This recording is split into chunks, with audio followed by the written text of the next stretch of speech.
Sveicu jūs šajā vakarā Liepājas Baptistu Pāvila draudzes baznīcā uz mūsu īpašo šīs ciešanu nedēļas dievkalpojumu.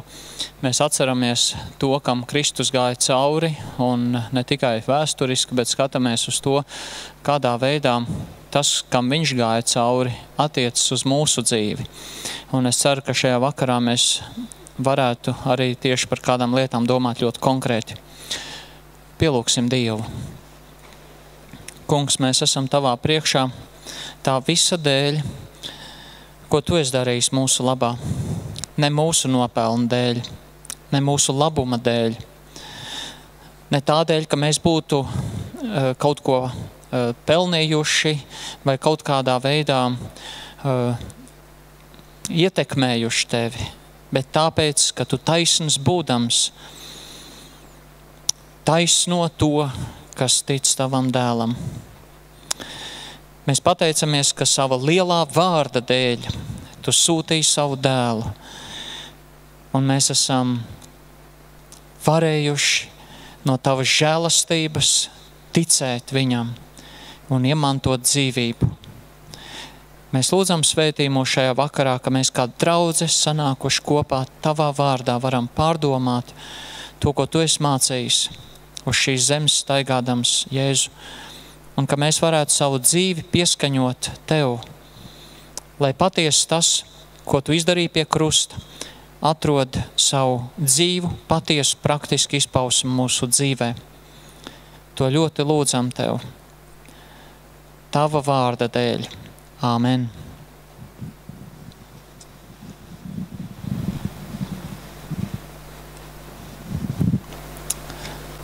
Šajā vakarā gribu sākt nevis ar dziesmu, bet ar pārdomām no Dieva vārda. Es nolasīšu 2 pantus no Jāņa evaņģēlija 3. nodaļas. 16. un 17. pants. Jo tik ļoti Dievs pasauli mīlējis, ka viņš devis savu vienpiedzimušo dēlu, lai neviens, kas viņam tic, nepazustu, bet dabūtu mūžīgo dzīvību. Jo Dievs savu dēlu nav sūtījis pasaulē, lai tas pasauli tiesātu, bet lai pasaule caur viņu tiktu glābta. Šī patiesība, kas apslēpt šajos vārdos, ir daudz dzirdēta, un man būtu grūti iedomāties, ka mūsu vidū būtu kāds, kurš sacītu, es nekad neko nebiju tādu dzirdējis. Mēs esam dzirdējuši, mēs to zinām, un es gribu arī ticēt, esam piedzīvojuši, ko nozīmē šie vārdi mūsu dzīvē tīri personīgi. Un šis īpaši 16. pants ir bijis mūsu ticības dzīves sākumā. Un ir labi šad un tad atgriezties pie tā, ka mēs pārdomājam šī panta nozīmi un jēgu un to, kā tas attiecas uz mūsu dzīvi joprojām. Tātad pirmais, ko šis pants saka, ir, ka Dievs mūs mīl. Tas ir, viņš mīl mani, tevi, viņš mīl visu pasauli. Un ja kādai draudzē Liepājā tas būtu jāzina, tad Pāvila draudzē noteikti, vismaz viena liela iemesla dēļ, jo atbilde ir, kāpēc Pāvila draudzē tas būtu jāzina? Tāpēc, ka tur tas ir rakstīts. Paldies, Gunta! Tāpēc, ka tur tas stāv rakstīts. Un mēs varbūt esam tā pieraduši, ka mēs jau nepaceļam tās acis katru reizi, kad ienākam dievnamā uz augšu. Bet tur tā stāv rakstīts, un es gribu tā domāt, ka mēs šad un tad tomēr to atkal ieraugam. Bet ko šie vārdi nozīmē? Ka Dievs mūs tik ļoti mīl. Pirmkārt, tas nozīmē to, ka Dievs mīlēdams mūs un visu pasauli, rīkojas saskaņā ar savu dabu, rīkojas saskaņā ar to, kas viņš ir, jo viņš ir mīlestība. Viņš vienmēr ir mīlējis un viņš vienmēr ir bijis mīlestība. Bet tad, kad viņš sūtīja savu dēlu pasaulē, viņš pierādīja, ka viņš mūs mīl, viņš atklāja savu mīlestību mums. Un ja mēs arī mēģinātu pieskarties tam, ko šis vārds nozīmē, un ir daudz par to dzirdēts, vārds agape, un tā ir dievišķā mīlestība, bet pat tad, ja mēs mēģinātu arī iet tādā virzienā, būtu tas vārds un tā vārda nozīme cilvēcīgi skaidrojot, pilnībā nepateikt to, ko Dievs izdarīja. Tātad vārda nozīme kā tāda un nozīme, kur mēs tam piešķirt un spētu aptvert, nepasaka pilnībā to, ko Dievs izdarīja, sūtīdams savu dēlu un tādā veidā pierādīdams savu mīlestību. Ko vēl nozīmē tas, ka Dievs mūs mīl? Tas nozīmē, ka Dievs pasaulē dod to, kas tai akūti trūkst. Viņš dod mīlestības piedzīvojumu. To, ko pasauli, to, ko neviens no mums nekad nebija pelnījis. Dievs sūtīja savu dēlu, mīlēdam šo pasauli, grēcīgā, ļaunā, pretestības pilnā, okultismu, grēka, ļaunuma, vardarbības piesātinātā vidē, kur bija pretī visam tam, ko Dievs darīja. Bet Dievs mīlēja šo pasauli un mīl to joprojām. Ko vēl nozīmē tas, ka Dievs mīl? Tas nozīmē, ka Dievs dara to pasaules labā, kas vienkārši tai nes labumu, jebkādos veidos. Viņš dod lietu, viņš dod sauli, viņš dod ražu, viņš audzē visu, kas izaug mums ēšanai, un, protams, vislielākā kulminācija tam, ko viņš ir darījis, ir viņa dēla došana. Tātad viņš dod to, kas mums nes labumu. Tāds ir Dievs, kad viņš mūs mīl. Bet kāpēc tad pasaule nenovērtē Dieva rīcību? Atbilde ir vienkārši. Tāpēc, ka viņi ir grēcīgi un ļauna.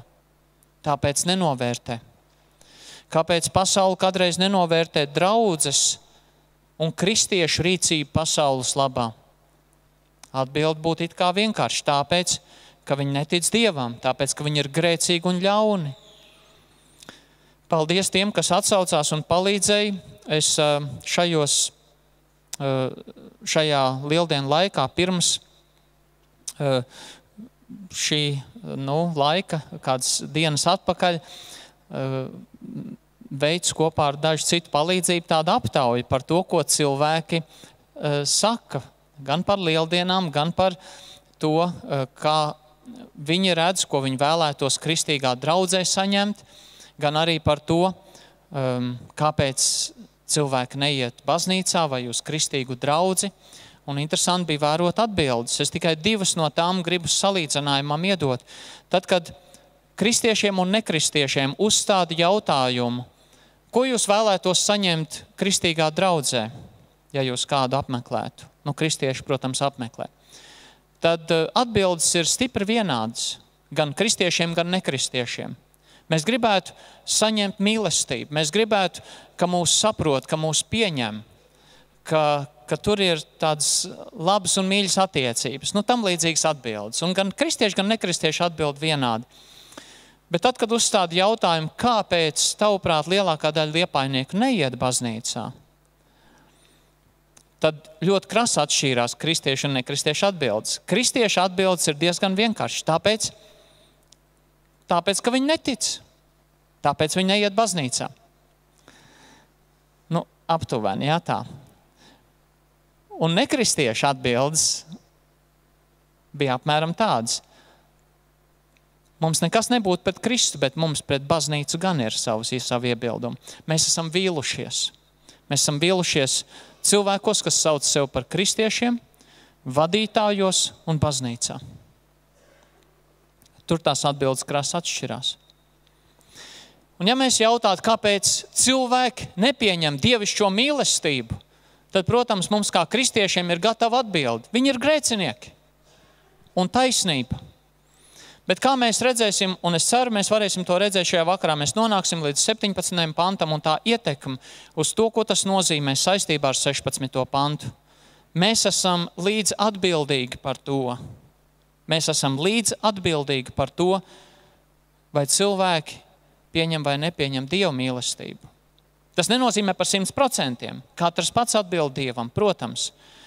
Bet mums ir savu līdzatbildību tajā nozīmē, ka mēs nekādā ziņā nedrīkstam kļūt par šķērsli, lai neviens nekad vairāk neteiktu. Es neeju tur tāpēc, ka es esmu vīlies viņos.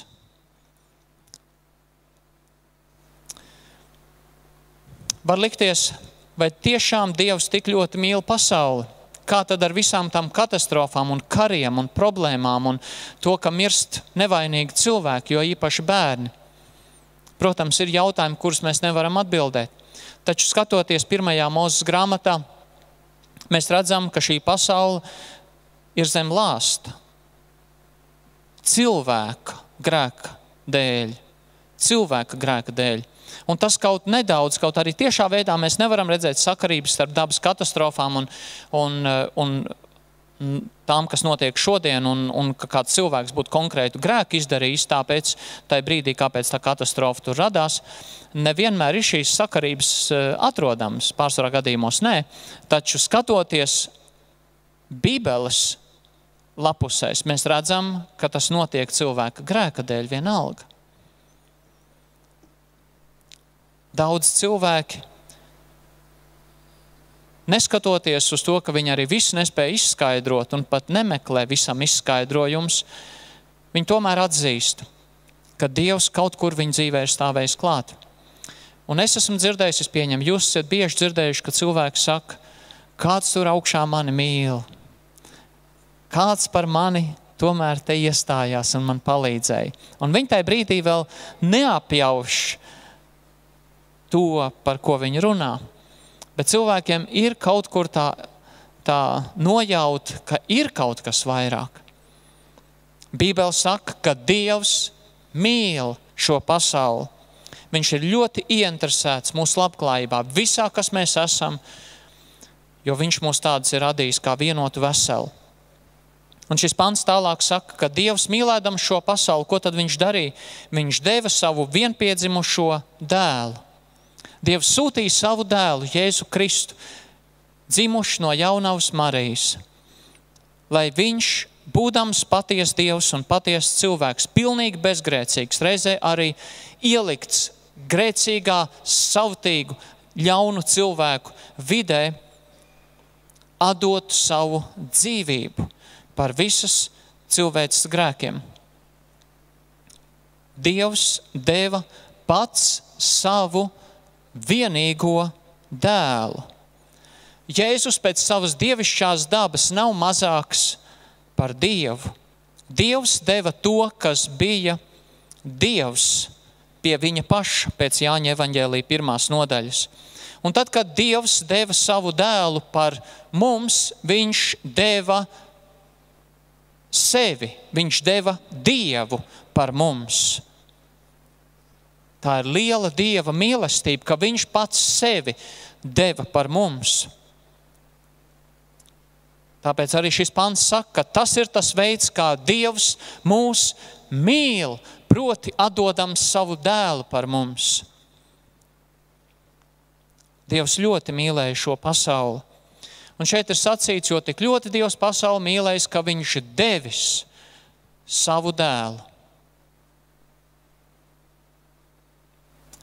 Viņš atdeva savu dēlu šīs zemes cilvēcīgajai miesai. Viņš atdeva savu dēlu piedzimšanai, pazemībā, tur Silē. Viņš atdeva savu dēlu tai videi, kurā viņam bija jāizaug. Viņš atdeva savu dēlu namdara ģimenei. Viņš atdeva savu dēlu Sātanam, kārdināšanām. Viņš atdeva savu dēlu, lai viņš dzīvotu un kalpotu akliem, tīzliem, kropliem, nevarīgiem. Cilvēkiem, kur bija atstāti kā avis bez gana. Viņš atdeva savu dēlu farizējiem, rakstumācītājiem, augstiem priesteriem, kas centās viņu visādi pieķert, nomēlnot, lai apsūdzētu un iznīcinātu. Viņš atdeva savu dēlu 12 vīriem, no kuriem viens viņu nodeva un pārējie pirms krustā sišanas pameta. Viņš atdeva savu dēlu netaisnīgai notiesāšanai. Viņš atdeva savu dēlu pātagošanai un izsmiešanai, nežēlīgai krusta nāvei un zaimošanai pie krusta. Viņš atdeva savu dēlu tādā veidā, ka Jēzus pie krusta teica: mans Dievs, kāpēc tu mani esi atstājis? Tā bija atdošana grēcīgai pasaulē, kurā joprojām dzīvojam arī mēs. Viņš atdeva savu dēlu. Un tas ir Dieva mīlestības pierādījums, ka viņš viņu sūtīja ciešanās, tur, kur jebkurš cilvēks pa visu pasauli turpina dzīvot. Ciešanas, kuras ir grēka dēļ, mūsu vājību dēļ,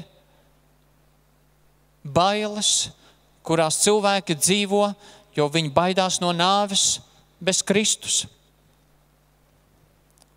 Tas ir tas, kur dzīvojam mēs, un tā ir tā pasaule, kurai Dievs atdeva savu dēlu. Un Jēzus, būdams Dievs, nostājās tur, kur esam pelnījuši stāvēt mēs, un nomir mūsu vietā. Interesanti ir, jūs būsiet to dzirdējuši vai lasījuši, ka tad, kad putniem uzbrūk kāds plēsējs vai kāds lielāks putns vai varbūt kas cits, tad putni cenšas vilināt prom to uzbrucēju no ligzdas. Esiet redzējuši kādreiz. Un viņi to dara pat kopā. Ne tikai tā konkrētā ģimene, kuras ligzdai uzbrūk, bet tie putni apvienojas visi kopā. Viņi dodas palīgā tam putnam, kur ligzdai uzbrūk, un cenšas viņu dzīt prom vai vilināt prom. Un dažreiz viņi pat arī tēlo, ka viņi ir ievainoti. Tie putni viņi tēlo, izliekas, ka viņi ir nevarīgi un vilina to uzbrucēju prom. Man arī ir gadījies redzēt to. Dievs sūtīja savu dēlu nomirt par mums. Tie putni, pat kur ligzdām neuzbrūk, iet palīgā tiem, kuriem uzbrūk. Dievs sūtīja savu dēlu no godības grēcīgajā pasaulē mūsu vietā. Un caur ticību uz Jēzu Kristu mēs iemantojam mūžīgo dzīvību. Mums katram šī dāvana ir jāpieņem ticībā. Mēs iegūstam tādā veidā šo brīvību no vainas, no grēka varas, no sātana varas, no mūžīgas nāves un pazušanas. Bet ticībā. Dievs nebārstās un neuzspiež savu dāvanu nevienam no mums. Viņš to piedāvā vienkāršā ticībā.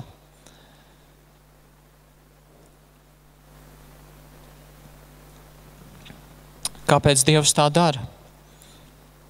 Tāpēc, ka viņš vēlas attiecības ar mums. Viņš vēlas būt mūžīgās attiecībās ar mums. Ja mēs varētu samaksāt, tad tas būtu darījums un nokārtots. Ja mēs varētu to nokārtot kā eksāmenu, tad arī mēs teiktu, tas ir izdarīts.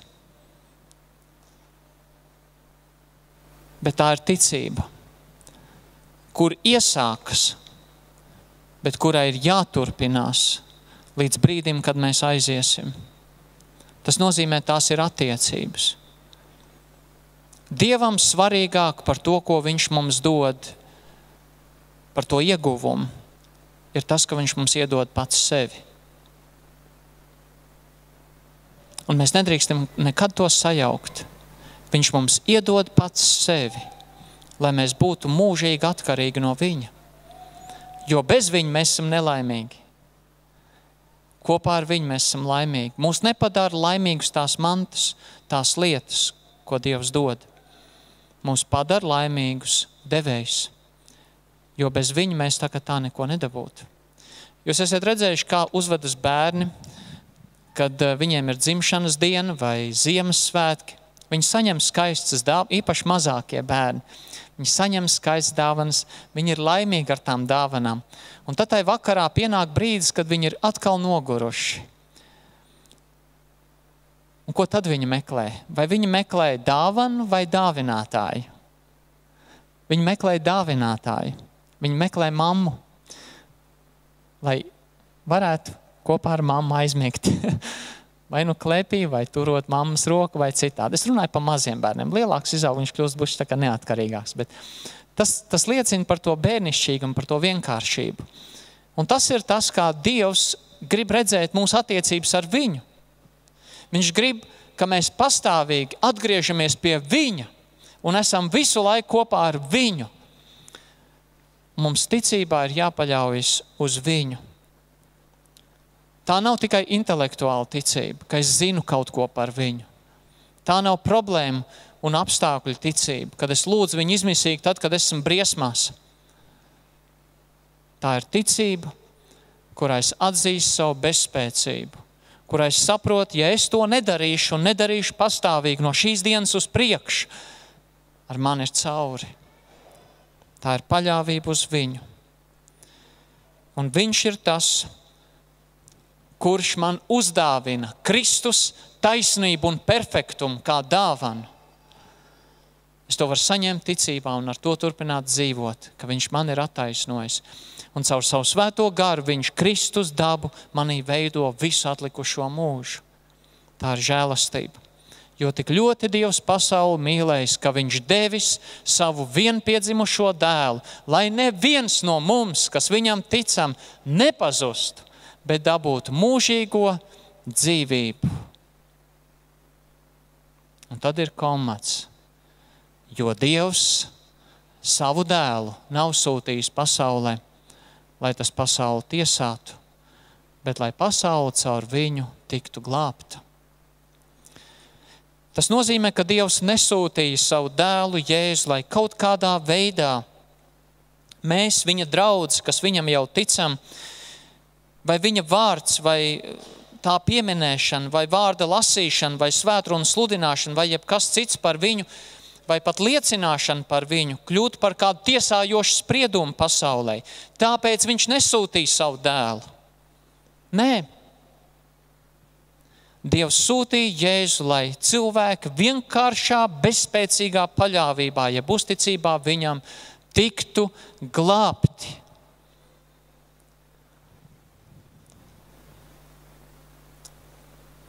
16. pants beidzas ar frāzi, bet dabūtu mūžīgo dzīvību. Varētu teikt arī, viņiem būtu mūžīgā dzīvība. Tāpēc viņš sūtīja, lai viņiem būtu jau tagad un no šī brīža uz priekšu. Tas ir tas, kādiem mums ir jābūt. Un tas tā ir. Dievs mums to ir devis caur ticību uz Jēzu Kristu, lai šī dzīvība būtu jau tagad mūsos. Jo Dievs nav sūtījis savu dēlu, lai tas pasauli tiesātu. Ja viņa dzīvība ir mūsos jau tagad, nav variantu, ka vispār mēs varētu būt tiesājoši iepratī pasaulē, jo tāpēc viņš viņu nesūtīja priekš mums. Tas nav tas veids, ne iemesls, kāpēc viņš mūsos ir devis šo dzīvību. Pēdējā frāze. Dabūt, ja viņiem būtu mūžīgā dzīvība. Viņa mums ir. Un tā dzīvība, kas ir mūsos, nedrīkst būt tiesājoši iepratī pasaulē. Nekādā veidā. Tam, kas ir mūsos slikts, ir jāizstaro pastāvīgi, regulāri, nesarauti, neatrauti, glābšana un pestīšana. Fantastiski. Tas nozīmē, ka katrs brīdis, kad ar mani saskars kāds cilvēks, kurš Dievu nepazīst, tam ir jābūt tādam, ka pēc šīs saskaras tā cilvēka dzīve nevis pagriežas tai virzienā, ne es vairāk neko kopēju ar viņu negribu, bet es vēl gribu Tur bija dzīvība. Es vēl gribu. Jo Dievs savu dēlu nav sūtījis pasaulē, lai tas pasauli tiesātu. Caur tiem, kuriem ir dzīvība, tai skaitā.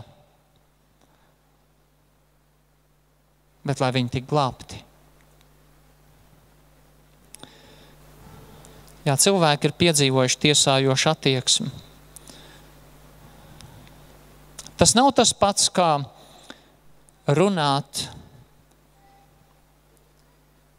ar cilvēku, kurš ir draudzes loceklis un grēko. Viņam ir jāsaka, ka viņš spēlējas ar Jēzus žēlastību, kas viņam ir parādīta. Viņam ir vajadzīga,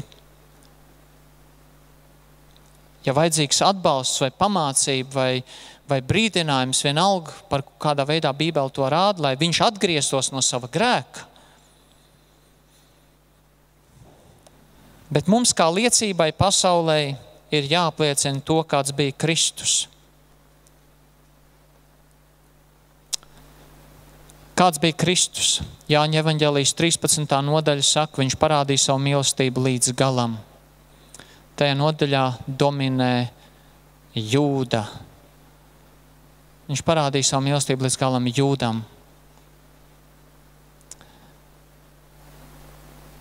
Un pie krusta viņš saka, Tēvs, piedod tiem, jo tie nezina, ko tie dara. Tāds viņš bija iepretī tiem, kas nepazina viņa dievišķo mīlestību.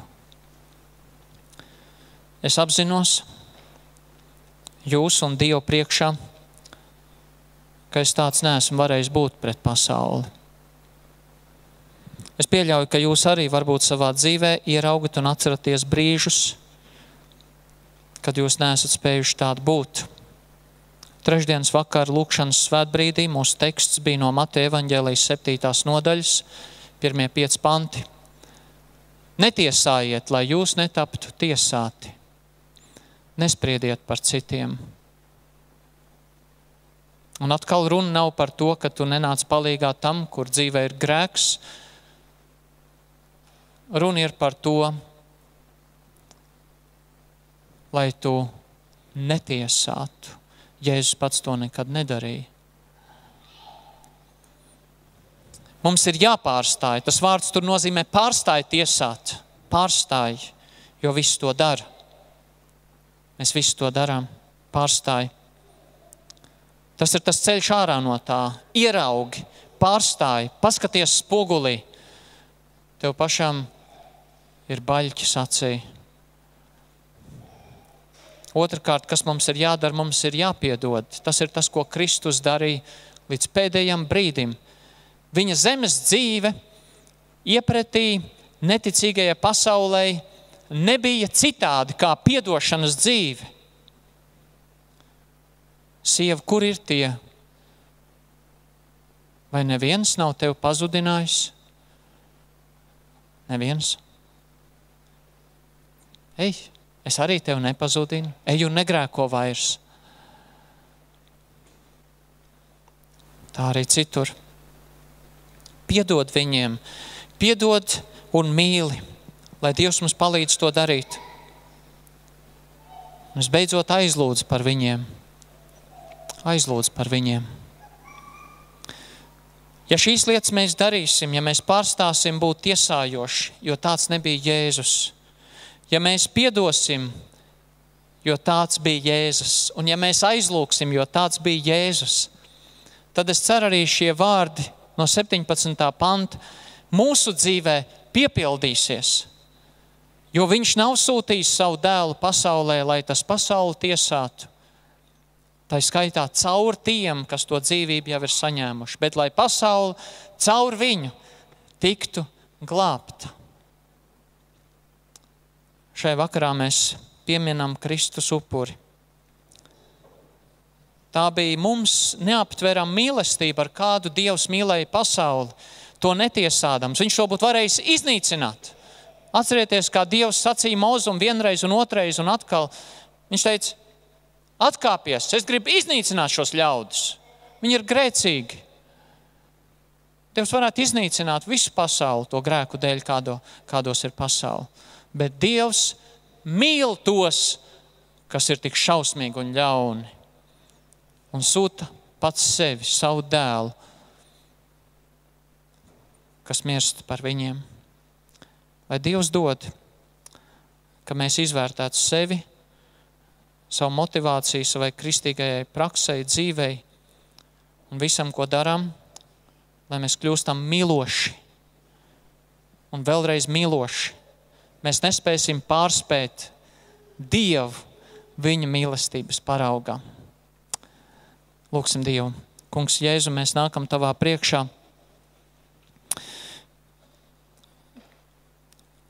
Mums šis pants ir tik ļoti zināms. Palīdz, ka tas būtu dzīves mūsos, lai tā notiek, kā tas pants noslēdzas. Ka mums būtu, un mums viņa arī ir tā mūžīgā dzīvība jau tagad. Bet ka šai dzīvībai ir jāatspoguļojas arī tādā nozīmē iepratī visiem citiem, kas tikai to vēl iepazīs, ka tu netiesā pasauli, bet tu to grib glābt. Jēzu, mēs lūdzam, palīdz mums. Piedod mums to, kur mēs neesam tādi bijuši. Palīdz, ka mēs būtu cienīgi baudīt tagad vakarēdienu. Piedod, kur mēs esam gluži pretēji rīkojušies tam, kā rīkojies tu. Piedod mums. Un mēs atjaunojam savu uzticību tev un uzticamies tev, lai atspoguļotu tevi. Lai tiešām būtu kā tavas valstības pārstāvji, vēstnieki šajā pasaulē, kas ir gatavi pēc tava parauga ciest un mīlēt līdz dzīvības atdošanai. Palīdz, kungs, mums katram. Āmen. Es aicinu dziedāt 191. dziesmu. Pa šīs dziesmas laika es aicinu diakonus šeit nākt priekšā, apsēsties pirmajā solā, lai mēs varam pēc šīs dziesmas kalpot ar vakarēdienu. Un to mēs darīsim tā, kad jūs varēsiet nākt priekšā un baudīt.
Šajā brīdī es gribu aicināt izteikt savu pateicību Jēzum Kristum.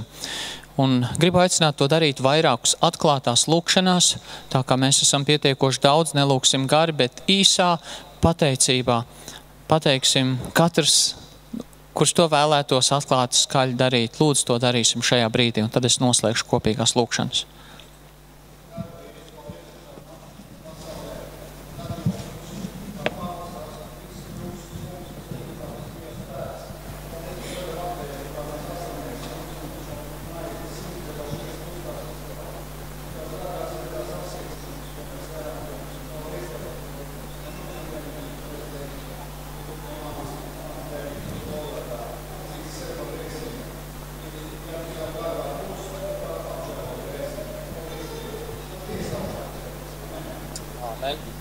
Paldies, debes Tēvs, ka esi vadījis līdz šejienei. Varam būt kopā ar draudz. Kavēties atmiņās pēc tā laika notikumiem. Tu parādīji šo mīlestību cilvēkiem, visai cilvēcei, ka tā joprojām izplūst kā dzīvā ūdens strava. Paldies, Jēzu. No šī vikķera, paldies šo zēriem, paldies šo maiņas, kas atgādīja mums tavu mīlis. Tavs asins, tavu vārdiņu neapsaka mīlestību. Paldies par šo lielāko gādu. Āmen.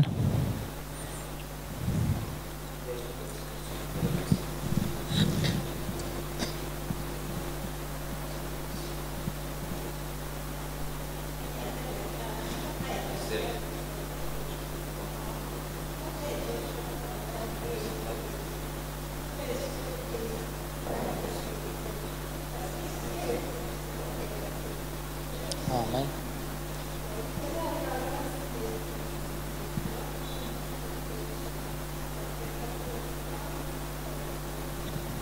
Āmen.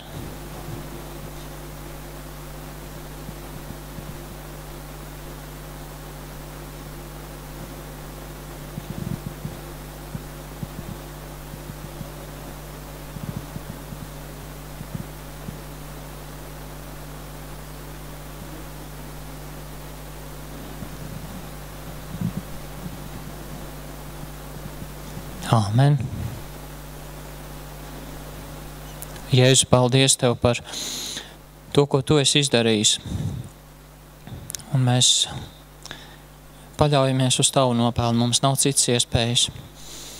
Un mēs arī lūdzam, lai mūsu dzīve atspoguļo Tavu mīlestību. Āmen.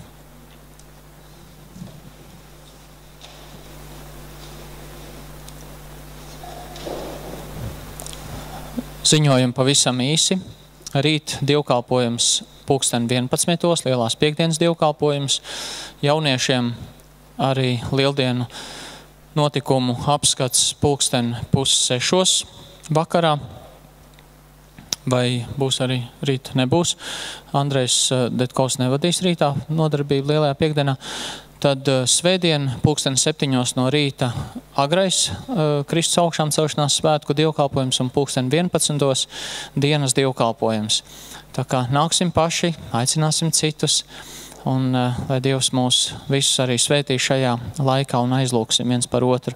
Īpaši aizlūkšanas vajadzība ir par Ainaru Baštiku, kuram vakar negaidīti bija pasliktinājusies redze viena acī, viņam šodien veica operāciju. Es nezinu, vai ir kādas ziņas, tētim jau vēl nav ziņas, bet bija lūgums par viņu aizlūgt. Paturēsim viņa aizlūgšanās. Es ceru, ka mēs varēsim sazvanīt, uzzināt, kā tur ir veicies. Un tas tā pēkšņi ir nācis un noticis, tā kā mēs varētu arī tagad, pirms dziedam vēl pēdējo dziesmu, lūgt par viņu. Kungs Jēzu, mēs nākam Tavā priekšā, un Tu redzi Ainara Baštika veselību, Tu zini, kas tur notika. Mēs ļoti lūdzam dot savu žēlastību un dziedin viņu, ka viņš atkal var labi redzēt, ka nebūtu tur nekādas problēmas, un ja tur ir vēl kādas problēmas dziļākas, Kungs, savā žēlastībā dziedin viņu. Un ja Tu gribi, ka viņam ir tādā veidā jānāk saskarē arī ar medicīnas personālu un jāapliecina Tevi, tad palīdz viņam to darīt uzticīgi, mierā un mīlestībā. un svētī viņu bagātīgi, svētī ģimeni, svētī arī tēti, kurš ir mūsu vidū, dod viņiem visiem savu mieru un žēlastību īpaši šajā laikā. Mēs uzticamies Tev. Un mēs lūdzam arī par Ainas Janševicas tuviniekiem, kungs, ar viņu Tu esi saucis mūžībā šodien. Mēs lūdzam, lai katrs no tuviniekiem un viss, kas būs bērēs, lai var Tevi godināt, atdodot Tev savu dzīvi un uzticoties Tev. Āmen. Jā, tā ir vēl viena ziņa, ka Dievs šorīt mūžībā aizsauc mūsu draudzes locekli Ainu Janševicu, kura tepat blakus dzīvoja un kura daudz bija cietusi savā dzīvē dažādās slimībās. Bet, ja kāds viņu apciemoja, atcerieties, ļoti gaišs cilvēks. Ļoti, un tas bija abrīnojami. Dziedāsim 188. dziesmu, ar to arī noslēdzam šodienas dievkalpojumu 188.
Cēlušies, lūksim Dievu. Kungs Jēzu, lai mūsu ikdiena tiešām ir tāda, kur mēs pastāvīgi skatāmies uz Tevi, tiekam veidoti Tavā līdzībā, no spožuma uz spožumu, lai tiekam šķīstīti no grēkiem, lai tiekam vienmēr, lai esam vienmēr Tev paklausīgi un pakļaujamies Tavai vadībai, lai mēs būtu laimīgi un cilvēki mums līdzās. Paldies par visiem Taviem apsolījumiem, un mēs lūdzamies, lai mūsu dzīve balstās uz Tavu vārdu. Āmen.